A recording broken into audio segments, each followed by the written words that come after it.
आमची मागणी अशी आहे, शेतकऱ्यांना सरसकट नुकसान भरपाई मिळाली पाहिजे। मंठा तालुक्यातल्या, जालना जिल्ह्यातल्या, जयपूर सर्कलच्या सगळ्या शेतकऱ्यांना सरसकट नुकसान भरपाई मिळाली पाहिजे। दादा नेमकं काय प्रॉब्लेम आहे? कारण सगळीकडे पंचनामे सुरू आहेत, शासन स्तरावरती सगळे अधिकारी बांधावर दिसतात। याच्यात विषय असा आहे टेक्निकल, एक मिनिट याच्यात टेक्निकल विषय असा आहे की सरकारचं काम करायले, सरकारनं आदेश दिले, मुख्यमंत्री 18 तास काम करायले, महसूल मंत्री 18 तास काम करायले, कृषी मंत्री बांधावर आहेत, आमदार बांधावर आहेत।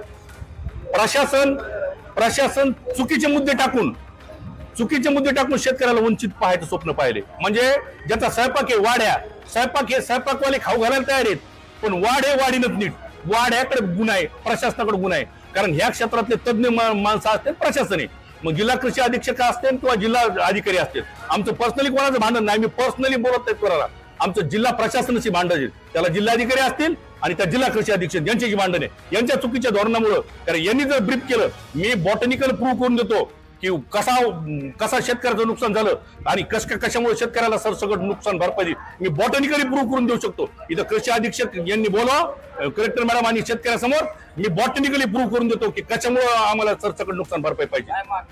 आमची मंठा तालुक्याला, जालना जिल्ह्याला सरसकट शेतकरी नुकसान भरपाई द्यावी मागणी। नाही, मला सांगा, आता तुम्ही या ठिकाणी ठिया मांडला, पोलिसांनी तुमच्यासोबत काय तुमचं पोलिसांवर प्रशासन बळाचा वापर करायचा प्रयत्न करायले। अरे आम्ही का गुन्हेगार आहेत का, चोर आहे का, दरोडेखोर का? शेतकऱ्याची मागणी आमची, आणि आम्ही याच्यासाठी आम्हाला कुठं जेलमध्ये टाका, कुठं टाकायचे टाका, आम्ही तयार आहेत। लोकशाही मार्गाने आम्ही आंदोलन करणारे कार्यकर्ते, आमच्यावर कुठलाही गुन्हा झाला, वेळ प्रसंगी प्रशासनानं दखल घेतली नाही। मी याच्या अगोदर आम्ही अंगावर पेट्रोल डिझेल घेऊन आंदोलन केलेले आहेत, वेळ प्रसंगी आम्ही 150 शेतकरी स्वतःच्या अंगावर डिझेल पेट्रोल घेऊन आंदोलन करू, पण मंठा तालुका आणि जालना जिल्हा शेतकऱ्यांना सरसकट नुकसान भरपाई मिळाली पाहिजे। नाव काय? नाव राजेश मोरे, मंठा।